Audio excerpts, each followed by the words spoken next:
നമസ്കാരം. എല്ലാ സജ്ജനങ്ങൾക്കും സന്ധ്യാദീപത്തിലേക്ക് സ്വാഗതം.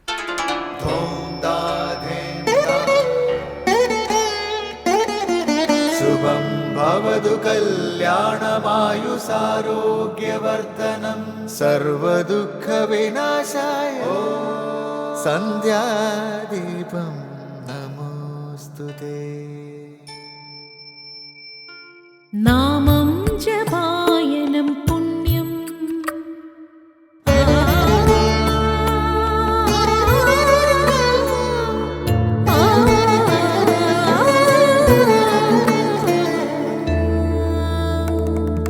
നാമം ജപായനം പുണ്യം നിരുപമദീപാങ്കുരം പോലെ സ്വരശ്രുതിലയവരമതുലം ദേവാങ്കണം മോക്ഷസംഗീതസാരം നീളും വഴിത്താരയിൽ ജീവതാരം മന്ത്രാലാപം മായാവിൻ നിൻ പ്രസാദം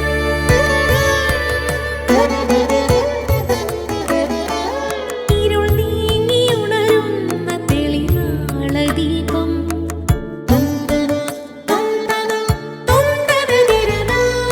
ഇരുൾ നീങ്ങിയുണരുന്ന തെളിനാളദീപം പ്രണവാമൃതം ചൊരിയുന്ന ദീപം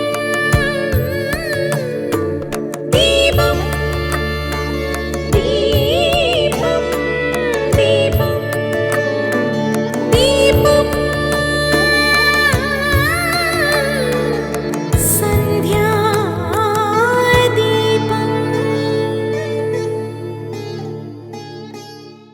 സുരസംഹതിപതി തദനു സ്വാഹാപതി വരദൻ പിതൃപതി നിരുത്തി ജലപതി തരസാ സദാഗതി സദയം നിധിപതി കരുണാനിധി പശുപതി നക്ഷത്രപതി സുരവാഹിനീപതി തനയൻ ഗണപതി സുരവാഹിനീപതി പ്രമഥഭൂതപതി ശ്രുതിവാക്യാത്മാ ദിനപതി ഖേടാനാം പതി ജഗതി ചരാചരജാതികളായുള്ളോരും അഗതിയായോരടിയന്നനുഗ്രഹിക്കേണം അകമേ സുഖമേ ഞാനനിശം വന്ദിക്കുന്നേൻ അഗ്രജൻ മമ സതാം വിദുഷാമഗ്രേസരൻ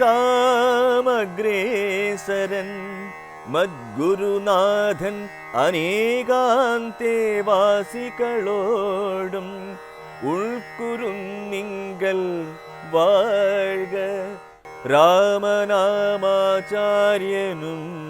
മുഖ്യന്മാരായ ഗുരുഭൂതന്മാർ മറ്റുള്ളോരും. രാമായണ സർഗാന്ത്യങ്ങളിലുള്ള പുഷ്പികയിലെ ആർഷ എന്ന പദം പ്രത്യേകം ശ്രദ്ധേയമാണ്. ആർഷ ശബ്ദത്തിന് രണ്ട് വിധത്തിൽ അർത്ഥം കൽപ്പിക്കാം. ഒന്ന്, ഋഷിയാൽ രചിക്കപ്പെട്ടത് എന്നർത്ഥം. രണ്ടാമത്തേത്, ഋഷിയെ സംബന്ധിച്ചത് എന്ന് മനസ്സിലാക്കാം. രാമായണം ഋഷിയാൽ വിരചിതമാണ്. രത്നാകരൻ എന്ന കാട്ടാളൻ സപ്തമഹർഷിമാരാൽ ദീക്ഷിതനായി വാൽമീകി മഹർഷിയായ കഥ നമുക്ക് സുപരിചിതമാണ്. ആ ഋഷി രചിച്ചതിനാൽ രാമായണ കാവ്യം ആർഷമായി. അതുപോലെ ഋഷിയെ സംബന്ധിച്ച കാവ്യമാണ് രാമായണം.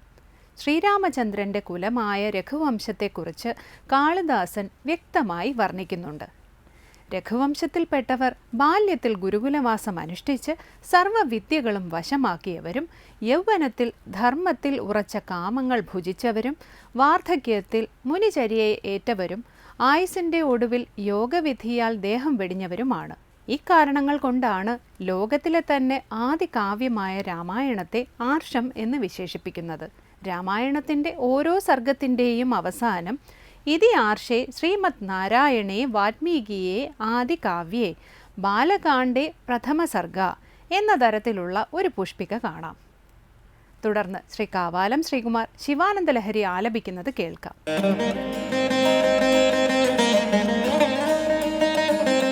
स्मृतौ शास्त्रे वैद्ये शकुनकविता गानभणितौ पुराणे मन्त्रे वा स्तुतिनटनहास्येष्वचतुरः कथं राज्ञां प्रीतिर्भवति मयि कोऽहं पशुपते पशुं मां सर्वज्ञ प्रथितकृपया पालय विभो स्मृतौ शास्त्रे वैद्ये शकुनकविता गानभणितौ पुराणे मन्त्रे वा स्तुतिनटनहास्येष्वचतुरः कथं राज्ञां प्रीतिर्भवति मयि कोऽहं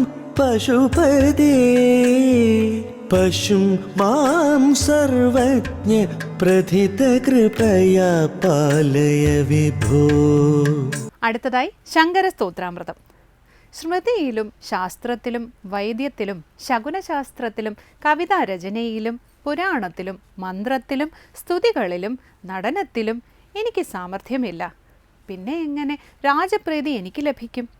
പശുവായ എന്നെ അങ്ങയുടെ പ്രസിദ്ധമായ കൃപ കൊണ്ട് രക്ഷിക്കൂ എന്ന് പ്രാർത്ഥിക്കുന്ന ശിവാനന്ദ ലഹരിയിലെ ശ്ലോകമാണ് ഇന്ന് ശങ്കര സ്തോത്രാമൃതത്തിൽ സ്വാമി ചിദാനന്ദപുരി വിവരിക്കുന്നത്.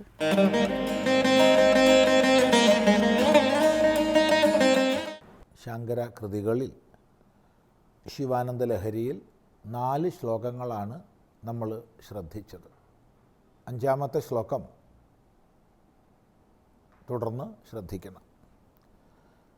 അവിടെ 4-ാമത്തെ ശ്ലോകത്തിൽ ഭഗവത് പാദഭജനം മാത്രം ഞാൻ യാചിക്കുന്നു എന്ന് പറഞ്ഞു. ഭഗവത് പാദഭജനം, അവിടുത്തെ പാദപത്മങ്ങളെ ഭജിക്കാൻ എപ്പോഴും തോന്നണമേ, അത് മാത്രമാണ് എനിക്ക് യാചിക്കാനുള്ളതെന്ന് പറഞ്ഞു. തുടർന്ന് സ്മൃതൗ ശാസ്ത്രേ വൈദ്യേ ശകുനകവിതാ ഗാനഭണിതൗ പുരാണേ മന്ത്രേ വാ സ്തുതിനടനഹാസ്യേഷ്വചതുര കഥം രാജ്ഞാം പ്രീതിർഭവതി മയി കോഹം പശുപതേ പശും മാം സർവജ്ഞ പ്രഥിതകൃപയാ പാലയ വിഭോ.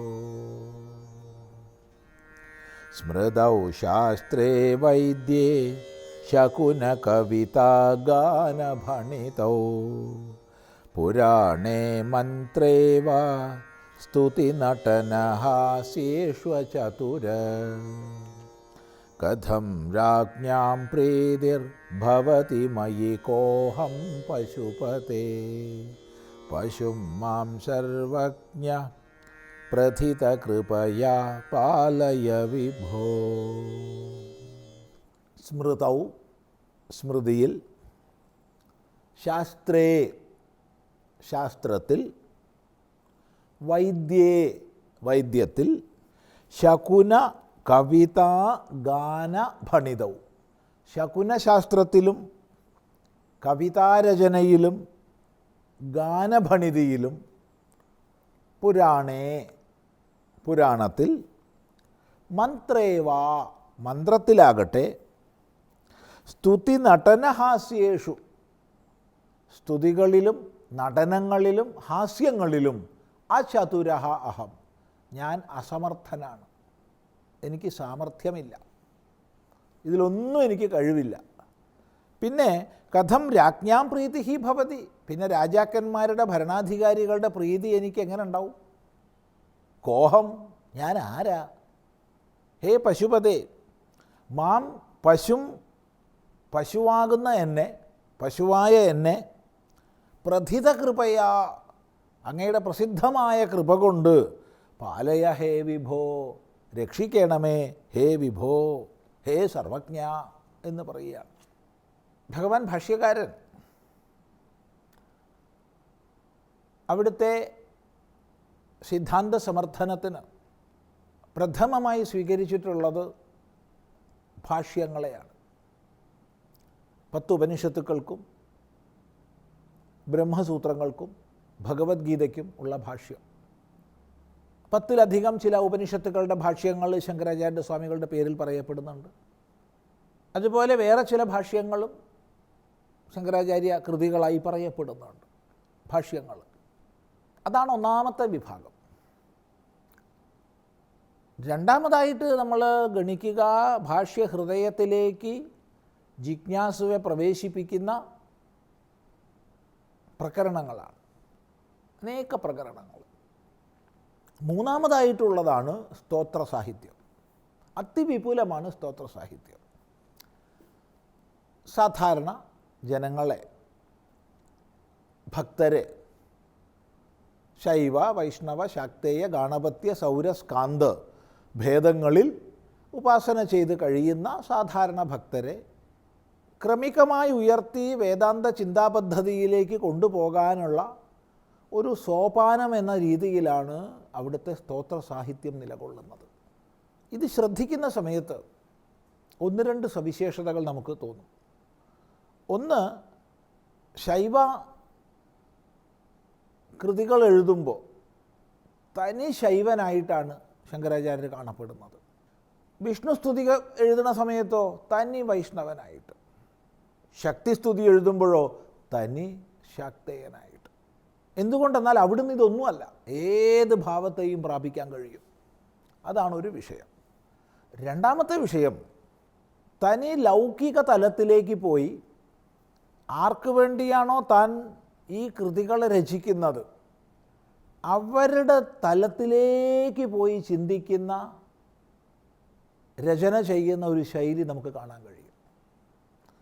എത്രയോ ദൃഷ്ടാന്തങ്ങളുണ്ട്. എനിക്ക് 85 വയസ്സ് കഴിഞ്ഞു അമ്മേ, ഇനിയും നീ എന്നെ രക്ഷിക്കുന്നില്ലെങ്കിൽ ആരാ എനിക്ക് ആശ്രയമെന്ന് ചോദിക്കുന്ന ദേവി അപരാധ ക്ഷമാപണ സ്തോത്രകാരനെ നമ്മൾ കണ്ടു. ഇവിടെയും സാധാരണ വിദ്വാൻമാർ, കവികൾ, കലാകാരന്മാർ, സാഹിത്യകാരന്മാർ, അങ്ങനെയൊക്കെ ഉള്ളവർ അവരുടെ മികവുകളെ പ്രദർശിപ്പിച്ച് രാജാവിൻ്റെ പ്രീതി സമ്പാദിച്ച് ജീവിതം മുന്നോട്ട് നയിക്കുന്ന ഒരു ദൃഷ്ടാന്തത്തെ ചൂണ്ടിക്കാണിച്ചുകൊണ്ടാണ് പറയുന്നത്. നോക്കൂ, സ്മൃതൗ ശാസ്ത്രേ വൈദ്യേ ശകുന കവിതാഗാനഭണിതൗ പുരാണേ മന്ത്രേ വാ സ്തുതി നടനഹാസ്യേഷു അഹം അചതുരഃ. സ്മൃതൗ, സ്മൃതികൾ. സ്മൃതി എന്ന് പറയുമ്പോൾ മഹാഭാരതം, രാമായണം, അതുപോലെ 18 പുരാണങ്ങൾ, പിന്നീട് മറ്റ് ധർമ്മശാസ്ത്രങ്ങൾ, അതൊക്കെ ചേർന്നിട്ടാണ് സ്മൃതി ആവുന്നത്. അപ്പം ഇത്തരം സ്മൃതികളിൽ നിപുണന്മാർ സമൂഹത്തിൽ അവയെ വ്യാഖ്യാനിച്ച് വിദ്വാൻമാരായി രാജസഭയിലും മറ്റും വലിയ പണ്ഡിതന്മാരായിട്ട് സ്വീകരിക്കപ്പെടും.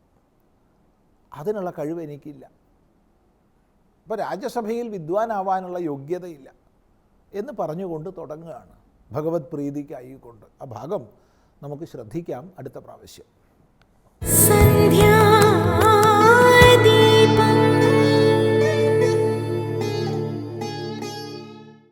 ഇനി സനാതനധർമ്മം. ദുഃഖങ്ങളും ദുരിതങ്ങളും കഷ്ടപ്പാടുകളും ജീവിതത്തിൽ ഒരിക്കലും ഒഴിവാക്കപ്പെടാനാകില്ല. അത് ജീവിതത്തിൻ്റെ ഭാഗം തന്നെയാണ്. എന്നാൽ ഈ പ്രതിസന്ധികളെയെല്ലാം അനുകൂല ഭാവത്തിൽ എടുക്കാൻ കഴിഞ്ഞാൽ അത് നമുക്ക് വളരാനുള്ള അവസരങ്ങളായി മാറും. ഈ വിഷയത്തെക്കുറിച്ച് ബ്രഹ്മചാരിണി അമൃതചൈതന്യ സനാതനധർമ്മത്തിൽ വിവരിക്കുന്നത് ഇനി കേൾക്കാം.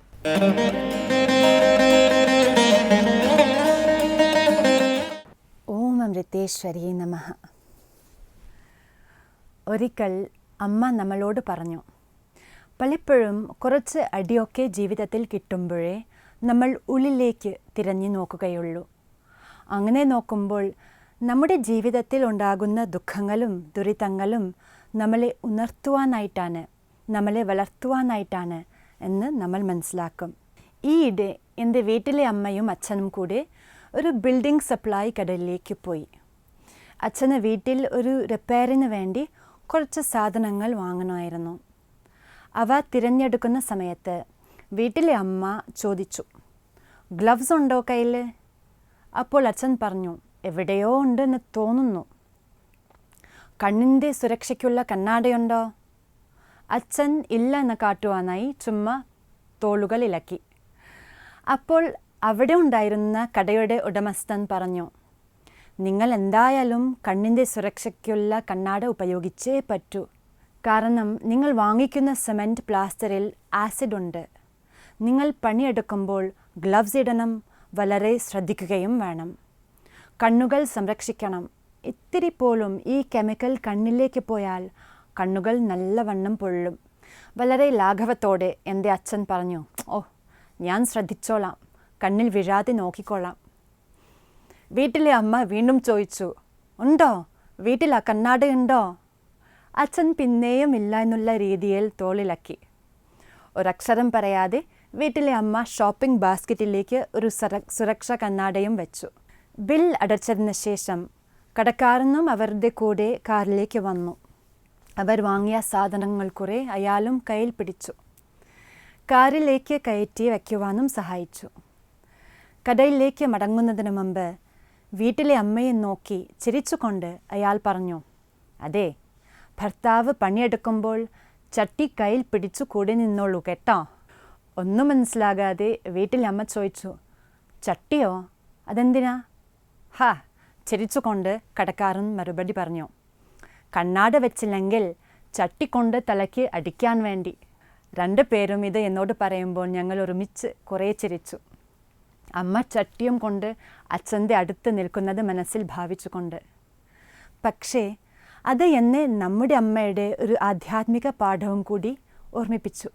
ചിലപ്പോൾ ജീവിതം നമുക്ക് ചട്ടിക്കൊണ്ട് ഒരു അടി തരും. അത് നമ്മൾ നല്ല രീതിയിലെടുത്താൽ യഥാർത്ഥത്തിൽ അത് നമ്മളെ രക്ഷിക്കുവാനായിരിക്കും. മുന്നിൽ വരാൻ പോകുന്ന അതിലും വലിയ അപകടത്തിൽ നിന്നും നമ്മളെ രക്ഷിക്കുവാൻ. അമ്മ പറയാറുണ്ട്, തീർച്ചയായിട്ടും ദുഃഖവും ദുരിതവും നമ്മുടെ ജീവിതത്തിൽ എത്തും. പക്ഷേ അത് നമ്മളെ ഒന്നും കൂടി ശക്തരാക്കുവാനാണ്. നമ്മൾ ഓടിക്കൊണ്ടിരിക്കുമ്പോൾ കാലിൽ ഒരു മുള്ള് കുത്തിയാൽ നമ്മൾ ആ മുള്ളെടുത്ത് മാറ്റും. അതുമാത്രമല്ല, ആ അനുഭവം നമ്മളെ കൂടുതൽ ശ്രദ്ധാലുവാക്കും. നമ്മൾ വഴിയിൽ വേറെ മുള്ളുകളുണ്ടോ എന്ന് ശ്രദ്ധിക്കുവാൻ തുടങ്ങും. നമ്മൾ ഓടിപ്പോകുന്നതിന് പകരം കുറച്ചും കൂടി ശ്രദ്ധയോടെ മുന്നോട്ട് പോകാൻ തയ്യാറാകും. ആ വഴി നല്ലവണ്ണം കാണും. അങ്ങനെ മുന്നോട്ട് പോകുമ്പോൾ നമ്മൾ വേറെയും ഒളിഞ്ഞിരിക്കുന്ന അപകടങ്ങൾ കണ്ടെന്നു വരാം. വഴിയിൽ കിടക്കുന്ന പാമ്പിനെ നമ്മൾ കാണും. അതുകൊണ്ട് ഈ മുള്ളാണ് നമ്മളെ പാമ്പിനെ ചവിട്ടുന്നതിൽ നിന്ന് രക്ഷിച്ചതെന്ന് മനസ്സിലാവും. അങ്ങനെയാണ് നമ്മൾ നമുക്ക് അനുഭവിക്കേണ്ടി വരുന്ന കഷ്ടതകളെ കാണേണ്ടത്. എൻ്റെ ഒരു സുഹൃത്തായ ബാലുവിന് ഡെൻമാർക്കിൽ ഒരു യൂണിവേഴ്സിറ്റിയിൽ പഠിപ്പിക്കാൻ ഓഫർ ലഭിച്ചിരുന്നു. അവൻ ആദ്യമായിട്ടാണ് തനിയെ ഭാരതത്തിന് വെളിയിലേക്ക് യാത്ര ചെയ്യുന്നത്. ട്രിവാൻഡ്രത്തിൽ നിന്ന് ബാംഗ്ലൂർ, അവിടെ നിന്നും ഡെൻമാർക്ക്. അമ്മയോടും ഭാര്യയോടും യാത്ര പറഞ്ഞ് ബാലു ബാംഗ്ലൂരിലേക്കുള്ള ഫ്ലൈറ്റ് കയറി. കുറച്ച് മണിക്കൂറിന് ശേഷം ബാലു വീട്ടിലേക്ക് വിളിച്ചിട്ട് പറഞ്ഞു, അമ്മേ, എന്തുണ്ടായി എന്ന് എനിക്കറിയില്ല, പക്ഷേ എൻ്റെ പാസ്പോർട്ട് കാണാനില്ല.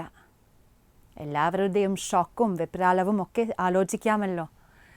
എന്തായാലും ചുരുക്കി പറഞ്ഞാൽ, ട്രിവാൻഡ്രത്തെ എയർലൈൻ ചെക്ക് ഇൻ കൗണ്ടറിൽ വെച്ചിട്ട് എയർലൈൻ സ്റ്റാഫ് തന്നെ ആ പാസ്പോർട്ട് മാറ്റി വയ്ക്കുകയാണുണ്ടായത്. ബാലുവിനെ അവർ അത് അറിയിച്ചുമില്ല.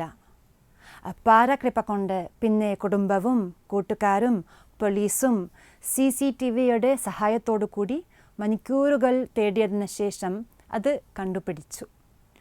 കുറേ സ്ട്രെസ് അനുഭവിച്ചതിന് ശേഷം 1 ആഴ്ച ഓൺലൈനിൽ ക്ലാസ് പഠിപ്പിച്ച ശേഷം ബാലു ഡെൻമാർക്കിലേക്ക് യാത്രയായി. അവൻ പഠിപ്പിച്ച കോഴ്സ് അത്രമാത്രം വിജയിച്ചതിനാൽ വീണ്ടും അടുത്ത വർഷവും വരാൻ യൂണിവേഴ്സിറ്റി ബാലുവിനെ ക്ഷണിച്ചു. മടങ്ങിയെത്തി എന്നെ കണ്ടപ്പോൾ അവൻ പറഞ്ഞു, ചേച്ചി, ഒരു വിധത്തിൽ ആ പാസ്പോർട്ട് പോയത് ഒരു അനുഗ്രഹമായിരുന്നു.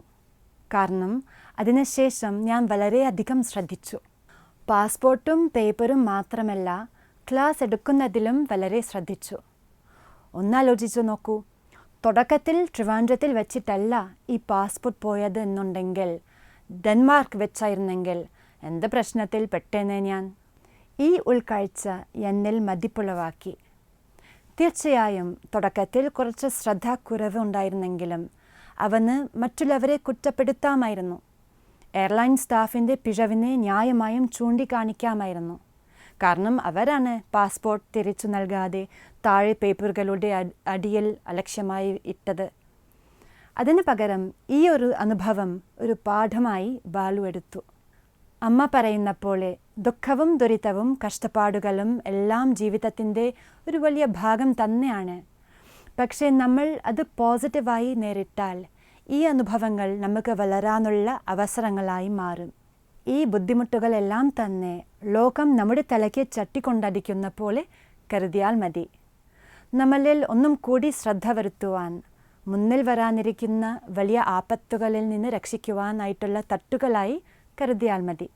പക്ഷേ അതുകൊണ്ട് ഉപകാരമുണ്ടാവണമെങ്കിൽ ശരിയായ മനോഭാവം നമുക്ക് ഉണ്ടാകണം. നമ്മൾ നേരിടുന്ന അനുഭവങ്ങളിൽ നിന്ന് ശരിയായ പാഠങ്ങൾ പഠിക്കുവാനുള്ള ശക്തിയും ധൈര്യവും തുറന്ന മനസ്സും നമുക്കുണ്ടാകണമെന്ന് പ്രാർത്ഥിക്കാം. നല്ല മനുഷ്യരായി വളരുവാൻ നമുക്ക് അമ്മയുടെ കൃപയ്ക്കായി നമിക്കാം. ഓം അമൃതേശ്വരിയേ നമഃ. സന്ധ്യാദീപം